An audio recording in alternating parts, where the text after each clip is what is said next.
Good morning, all, and welcome to Wisdom's Chats once again. And I think we've got another victim on the pallet this morning. So, Lee, if you'd like to take it away. Morning, everyone. Morning, Lee.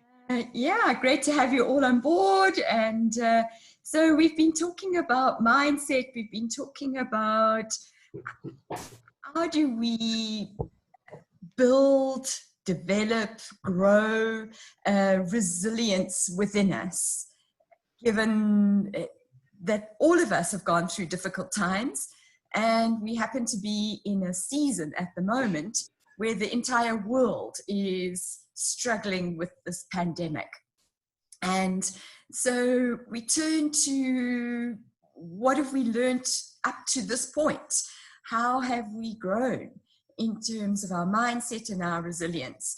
And so we've been listening to different stories. Trevor shared his story about the Duzi Marathon and the various things that happened along there. Cecile shared her story and picked up elements of various aspects of her life, the tough parts, the parts where she just got on and just did it. And I think that was what Cecile's the theme of her message was. So we're turning to others as well and just saying, well, this group has something to share with each other just through the richness of our stories. And so all eyes went to Steve, well, my eyes went to Steve. So we've picked him. Steve, I can't see you on my, there you are. And so just to kind of, I always talk about handing the baton over. So Steve we kind of nominated him yesterday to say, well, tell us a bit about you and what you've learned and how can we kind of gain something just from sharing in your story. So Steve, I'm handing over to you. Cool, thanks Lee. Can everyone hear me? Okay, great. I think one of the most powerful parts of narrative is when it is left uninterpreted and you're allowed to listen and just draw your own conclusions from it. So I'm not going to share any points other than just tell a story, and then you can ask questions if you want at the end. I thought I'd start with a little bit of background to myself, and then I'm going to share just two portions of my life with you. I'm the eldest of three, born in a second marriage, my father's second marriage, my mother's first. My dad was 54 when I was born. And so in many ways, I was raised in some ways by a grandfather figure rather than just a father figure. Born in Johannesburg, my brother and sister also. Lost my mom when I was 12 to cancer. She'd had cancer since I was 7. Spent most of my life in Johannesburg. And then when I was 27, I moved out into the Northwest Province to run 2 outdoor education centers for schools from Johannesburg. And we've lived in the Northwest Province ever since. What else can I tell you background-wise? I think I'll leave it there for now. So I thought I'd just highlight 2 elements of my life that I thought were quite, they were very important for me. One of my earliest memories of my dad, I was about 5 or 6 at the time. We lived on the property at a school where he taught in Johannesburg. And in the late afternoons, he would go and visit the ground staff in what was called back then the men's compound, one of those terrible apartheid relics of where men were kept separate from their families during their working time. But my dad was one of the few staff members that would actually deign in those days to go into an area like that. And he would take me with him often in the late afternoons, and we would go and visit the guys who lived there and who worked on the school grounds and go kind of room by room, listening to stories, finding out what was going on. And it was only years and years later that I discovered that part of what he was doing at that time was starting to build towards a retirement fund and a pension fund for men who worked in a time where usually when their working life was over, they were thrown to the side and just forgotten about. And so that was an incredible moment in terms of role modeling for me, remembering my father who put service to others above himself. And after he'd already worked a long day, he used to start work at 5 o'clock. We barely saw him as kids. for most of my childhood life until my mom died. And he would still fit into a busy day going to visit people one by one. And I can remember later on into my teenage years and towards early adulthood, he would still have visits at home from some of the guys that he'd connected with in those years, and that he'd tried to serve as best as he could. That was a huge role model example for me, and I've never forgotten it. That idea of being able to put others over self. The second thing I thought I'd share with you is when I was 19, I just started my career as a young intern teacher, and I had an accident. I was trying to open a window one day, and I slipped, and my arm went through the glass, and I cut myself very, very badly, and I ended up spending 5 or 6 days in hospital, and I almost died. It was a very harrowing experience. And I can remember stepping down off the chair that I'd been standing on to open this window that was above my head and looking down at my arm. Vividly remember these words flashing through my mind: I don't want to die. And I had to run through the school where I was resident at that point, a couple of 100 meters to go and find the sick bay. And then they helped me out and sorted me out, and then got hold of an ambulance and sent me off to hospital. And I had a couple of major surgeries to repair my arm. But music had always been a huge part of my life. And I remember coming out of the third operation, and the doctor came to talk to me and said, you'll be lucky if you get 40% usage of your hand back after this. And you'll never play music again. And so you need to rethink some of the course of your life. And I spoke yesterday a little bit about resigning yourself to some realities that are just fixed and unchangeable. But I remember at that point in my life thinking that this is not going to be one of those realities. This is not something that I'm willing to accept. So I had about 2.5 years worth of very intensive OT. I went twice a week for about 2 years. And then for about the next year after that, I used to go once a week or once every 2 weeks. And slowly but surely, through a hell of a lot of hard work, I eventually managed to regain about 85% usage of my hand. It's my left hand. I had to teach myself to play the guitar again from scratch. I had zero feeling in my hand for about 18 months to 2 years. And I remember learning to play with just one finger. And this had come from, I used to play a lot of guitar when I was a teenager. And I started out with one finger. And then when I started to get that moving, then I transitioned to 2 fingers. And then slowly I transitioned to 3 fingers. And then I was playing basketball one afternoon, and I broke one of the fingers. And so I had to put that one to one side for a while and then teach another finger to start to play. And so these days I'm still playing guitar. I use all sorts of funny tricks because I can't play the way other people would play. I have to watch very carefully because I can't feel the strings under my fingertips that well. And I still can't use the ring finger on my left hand. It's fixed. You'll see people always look at me funny when I make a fist, because this finger has been fused in the middle joint and it doesn't bend. So it looks like I've got a little claw on the end of my arm. And so I've had to reteach myself how to play an instrument with less resources than I had to start with. But in some ways it's been a great blessing because it gave me a moment to pause and think about what exactly I was using this gift that I had in music for and where I wanted to go. And so definitely through that, I had to learn a hell of a lot of resilience. There were a lot of people in my life that told me that it was not going to work out, that I just had to accept the situation. And so I guess in some ways I'm qualifying what I said yesterday, that resignation is not an easy space that you come to. I think you have to interrogate realities very carefully until you decide that you accept or you're going to fight against them. But it was strange to have people around me, specifically family, that I thought cared very closely for me, that just said, no, just give this thing up. It's never going to work out.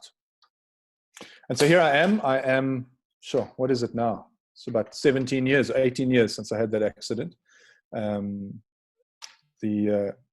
The doctor couldn't believe some of the results when I saw him about 2.5 years later, and I went to go and visit him, and I took my guitar along so I could show him one of the things that he said I would never be able to do again, that I was able to do. And so he swore at me, which was awesome. Not in a negative way. It was awesome. He was so surprised. So yeah, that's just some brief pictures of my life that I thought I would share with you. There's so many to share, but I just wanted to hone in on a couple of specific ones. Cool. Thanks. Great, thanks, Steve. Yeah, who'd like to pick up on that and perhaps make a comment or ask a question? I see there's nothing going on in the chat box at the moment, so perhaps Trevor, if you'd like to pick up that. So I love the way that Steve actually started, and he introed around the theme that a narrative allows other people to actually take what they want out of the narrative rather than you actually seeding what you believe the lesson is that they should take. I loved that introduction. And as you were trying to show us the finger, I just want to show you how it recorded on my side, Steve. So same to you, my boy.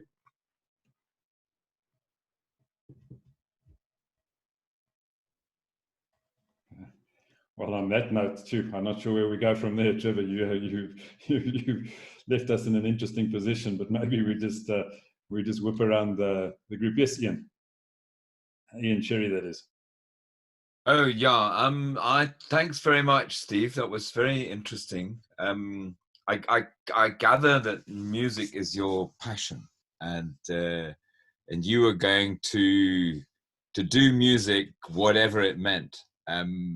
I think it's just it's really interesting, sort of that you just stuck at it. Somebody told you you're never going to manage again, and you just carried on playing the guitar. I think it was just a couple of things I picked. Was you were pretty sure that your gift was a gift of music, and you were determined absolutely to use it, and that has obviously defined you as a person. And in there, you said that you had also learned about resigning yourself to reality, but you also used another word, which was acceptance. And I thought that the use of being resigned was quite a sort of negative, and a sort of like a Western sort of idea, almost I'm resigned to reality. But the idea of acceptance is a much more positive kind of idea, that we all of us, I think, are faced with that challenge in life to accept who we really are as ourselves. Not just our misfortunes, but also our fortunes, and try to maximize the use of our fortunes for other people. So I read once a little phrase that said, please stop me obsessing about my inadequacies when there are lots of people out there who need my adequacies. So yeah, thanks very much, Steve. I really enjoyed your talk. Great, thanks, Ian. Yes, Jasper.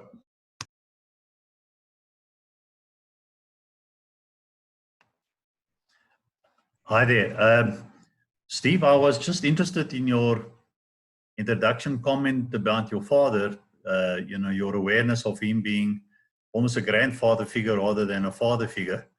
Would you like to maybe just elaborate on your observation as a young child, how he differs from other kids your age, and did you feel deprived in some ways, and in other ways that you feel you have an advantage? So maybe just more on that topic. Sure, thanks, Jasper. I was very aware growing up of the generational gap between my father and myself, specifically when I entered sort of middle primary school, and there were far more dads who were very involved, on the sporting fields and just more connected with their sons than I was with my father. And so that was very apparent to me, that he didn't get a lot of what was happening within our generation because we were a generation removed. But at the same time, as an adult, I've grown to appreciate that gap, because I was saying just yesterday to my wife, I have a link across generations that I think many guys my own age do not have. And I'm connected with some of the values from people who were born in the 20s and 30s and 40s that many of my contemporaries with parents who were only born much later do not have. And so it's as simple as being connected with, for example, Gilbert and Sullivan musicals, which come from, an age ago that many people my own age have no idea about. And my father met my mother performing the leads in a Gilbert and Sullivan musical. But that for me is symbolic of many of the things of that era that were highly focused on ethics and towards other people, etc. And so that was a real gift, I realized later on, in terms of the connection across the generations. I don't know if that helps answer your question, Jesper. Great, thanks, Steve. Ian Johnson, would you like to give your thoughts, comments? Yeah, I mean, it's inspirational. You listen to Cecile and obviously her achievements, Trevor and what he's achieved on the sports fields, and I think that to overcome these kind of handicaps or these problems that you have is absolutely admirable. I mean, it takes a lot of strength and mindset change and that will to do things, and that's absolutely fantastic. So huge respect for you in terms of your ability to overcome that obstacle. It's absolutely amazing. Great, thanks, Ian. Stella, any thoughts from your side? Morning, everybody. More than any other, and thank you so much for sharing, Steve. But more than any other thing, I just really want to make a comment on how he delivers. I really love your toning. You're so precise in how you tell your story. It really captures me. I love it, and thank you so much for sharing. I know the vulnerability of being in front of that mic, and when you have to swift through what is a long life lived and kind of summarize and can only pick so much. Thank you, Steve. Thank you so much for sharing, and very inspiring, man. Great, thanks, Stella. Stella, yes. Morning, everybody. Sorry, I connected a bit late. Thank you, Steve. That was a really inspiring story. Can you tell me where your inner strength, where do you think you're actually getting that inner strength from? Is it from internally from yourself, or do you get strength from inspiration from other people?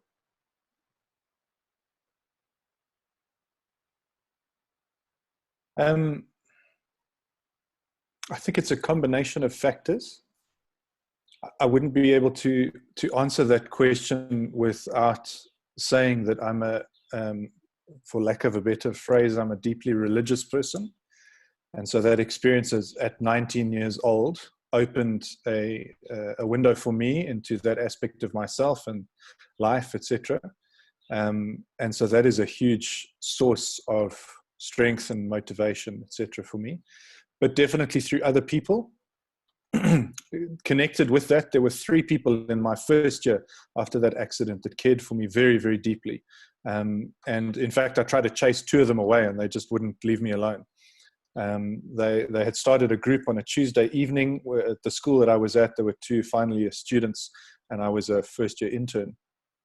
And they came to my flat every Tuesday night for 3 weeks to invite me to this group. And I told them I wasn't going to come and I wasn't going to come. And eventually I went with them and said I was never going to go back. And then I went for 10 months or so until the group closed at the end of the year.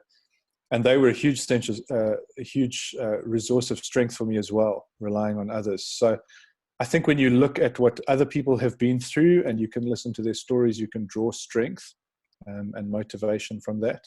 I think if you're only doing that, I think you're missing something. You need to be able to look down within yourself as well. You have your own life to live and be connected with yourself. And I would be lying if I didn't say that my ultimate source of strength is I'm connected with something bigger than myself. Great, thanks, Steve, and thanks, Stella, for that question. Karina, I'm not too sure if you're with us, but we're seeing the top of your head and various other things, but perhaps you'd like to comment on that. Hi, thanks, Steve, for sharing this morning. I think the one word that it left me with is grit, and that resilience, that grit, and even as a young man, and I think you must be an amazing mentor for younger people and for for sharing that and not giving up, and that non-acceptance of people with expertise that told you you can't you won't ever do music again. So thanks for sharing. And as I said, the word that is swimming in my head is grit. Great, thanks, Karina. Herman, your thoughts? Steve, thank you very much for your story. And having listened to a couple of people, what I find interesting, that in specific segments, there's always a parallel, something similar we have experienced. And I could strongly relate to your accident experience. I had an accident in Biafra, of all places, and only learned later in life that my accident was in a way premeditated without going into any detail. So the experience was possibly to the opposite, because it depressed me in the beginning. And I only learned my lesson when I realized that that accident and subsequent delayed healing was something which took place in my head. And then only did I start learning the lesson which you started immediately the moment you had the accident. That's something I could very strongly relate to. Thanks. Great, thanks, Herman. Grant, your thoughts?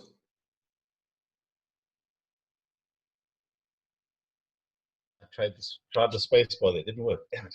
Okay. Thanks, Steve. Thanks for the space bar, and thanks for the chat. It's refreshing to hear that other people also went through struggles, and sometimes you forget that you think you're unique, and it's just interesting. I look at a lot of people. I don't know. It's my third time I think on these morning things, and the assumption is everybody here has got it together. And it's refreshing to hear that might not be the case, and to hear how you get through it. As a musician myself, I'd love to know how on earth you play the guitar with a finger like that. You got to show us some.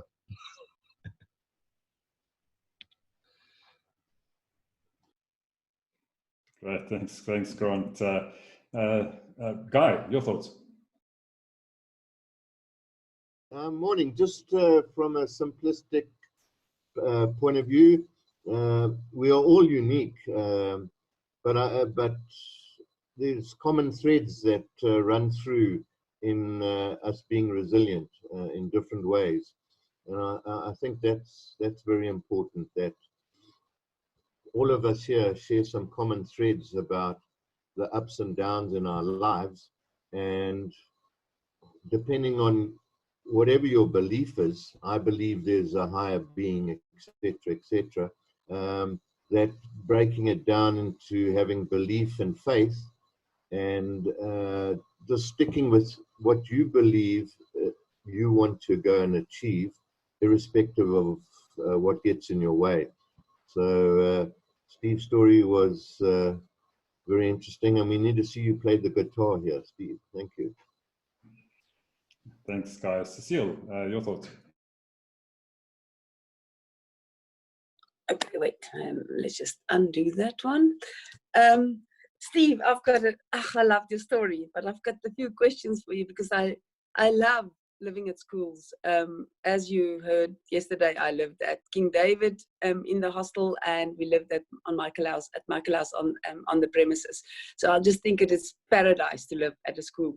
Some people may differ, but it is fantastic.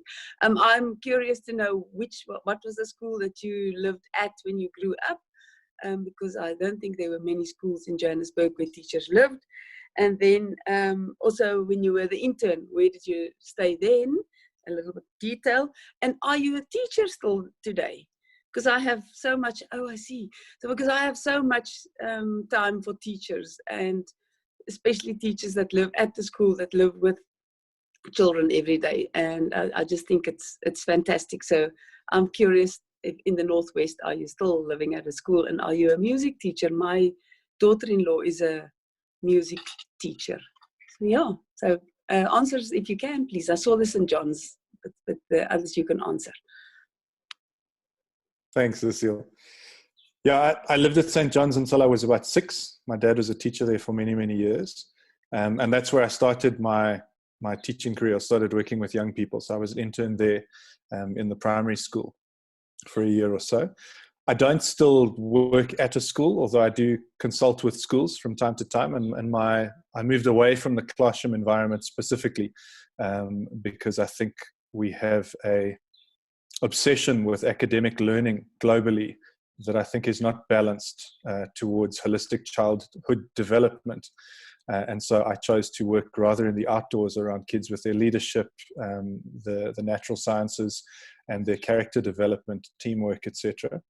So I still do some of that from time to time, but I do a number of other things. I'm not a music teacher. I prefer to create rather than actually teach in terms of music. Yeah, I think, does that answer all of your questions? Nod if it does. Okay, thanks. Thanks for the question. Thanks, Cecile and Steve. Leighton, morning to you. I think you came in a little bit late. I think you picked up on most of the talk. What are your thoughts? Morning. Was here from the start, so sorry I missed you over the weekend. Steve, lovely sharing. I totally subscribe to that understanding of belonging to something greater than oneself and a greater being. And with Grant and Guy and that conversation about connectivity beyond our ken, I was really struck by your father's influence in paying forward and how that stayed with you in terms of your give back as a human being. And we all know that we have to give to receive. What sort of cross-generational connectivity do you carry from that work that he did, and are you able to see the impact of the goodness that he shared? Thank you. I just want to make sure that I understand your question correctly. In terms of generational connectivity, do you mean staying connected with people much older than myself, or staying connected with the ethos of that sort of intergenerational connectivity? I was thinking more about the storytelling around expanding the story beyond time with your father and his paying forward with people and spending time cultivating relationships after 5 o'clock, as to, given that we live in this world where, well, in our society where oral traditions are incredibly important, and a lot of our life is around telling stories. I was wondering how those stories progressed and what memories you have beyond those initial memories at 6 and the power of those stories. Okay, cool, thanks. Perhaps I'll answer it in this way and you can let me know if that's helpful or not. I think one's individual narrative is just a single strand amongst many others that come together to form sort of our common life together. And that's based on some of the choices we make, whether it's people we enter into relationship with or people that we're born alongside, etc. And so I think in some ways our parents' stories, our grandparents' stories, we become parts of those stories, and in some ways we take them over and live them out into our own stories in our own lives moving forward. And so I would say that beyond that initial motivation of seeing my father doing something that he didn't have to do, but that he obviously deeply wanted to do, has woven into my story. And so we're in a current season as a family in which we're trying to spend our lives and most of our resources towards that kind of idea of serving the less fortunate. And that's part of the reason for us still being in the Northwest. And so that motivation of what I saw then grew and developed into my life and has become a real foundation in terms of who I am, and trying to look for spaces to serve people where that service might not be initially offered, or whether it might not be afforded, or whatever that might be. I'm not certain if that's helpful in terms of picking up on where you were going with your question. No, that's heading in the right direction. Thanks for that. I'm just with where Jasper was on that perspective on just how important those formative years are, and what fathers, and we don't, and it isn't necessarily born fathers, family fathers, blood fathers. We can father and parent in many different ways, and I guess that's part of your ethos is leadership in that space, and in that there's a give and take. I heard once that the joy of being a father is that you can experience all the responsibility of being a son without being a son, and that a son can experience all the benefits of being a father without being a father. And that switch is an incredibly powerful space, and it sounds to me like it's something that you've enjoyed. So really well done. Right, thanks. Thanks. I like that. Thanks, Steve. Right, I think Lee, maybe just some final comments from you. time again has just flown past this morning, and I'm sure there's lots more that we could go into on this, but we are just gone beyond the bottom of the hour. So yes, Lee, some final thoughts from your side, and then I think we'll wrap up for this morning. You know, Trevor asked yesterday, and I'm going to just pose the question again for us to keep mulling over, and that is, you know, what is the value that you're getting out of gathering here in the mornings? You know, and maybe that's a cold question. You know, so what is it that you receiving? What is it that what is the you benefiting from just by connecting together? And I pose that question because as I've been thinking about it, to me, one of the absolutely most wonderful experiences that I have each morning is sitting here listening to these stories. And it reminds me, it is what Leighton was talking about, and Steve raised it in terms of narrative storytelling, and you hear it in the public domain over and over again, is the value, the importance of stories. And we can talk about it theoretically, but it's only when you actually sit together, and for me, this might be virtual, but I imagine us sitting around a fireplace. You know, this is the community. We're spread all over the world. Ian is sitting in the UK, Ian Sherry. Steve is in the Northwest, and all the rest of us are spread in very late. And I think you're in some, I know, little place and somewhere gone, you know, I was going to say. And yet we are connected and bonded by our human experience. And that human experience is as unique as each of our stories. And as Grant was saying, we also share these links that connect us universally, and we have these common understandings. So this is something that I feel is very rich, and we would love to pursue and continue. So I leave that question with you. What is it that you benefit in? What is it that how you are growing or experiencing this time? Stella, I know that you knew, you know, Ian's fairly new. I'm not going to jump on you too soon to answer that question because I'd like to mull over it.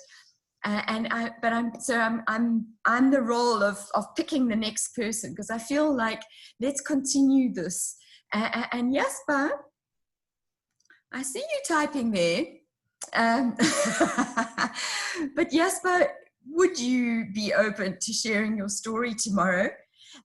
Just again, like Steve was saying, just pick some things that is a theme for you, something that you feel that we would benefit from and that you would like to share with us. Would you be willing to do that? Lovely. So Jasper's up tomorrow, and many of you have got connections with Jasper, and I think it'll be absolutely fabulous to not just to hear some of Jasper's stories. So that's what we look forward to tomorrow. Great, thanks Lee, and thanks Jasper for being our next storyteller. So we're looking forward to that, and thanks everybody for your participation this morning. Have a great Monday, and we see you tomorrow morning at 8 o'clock.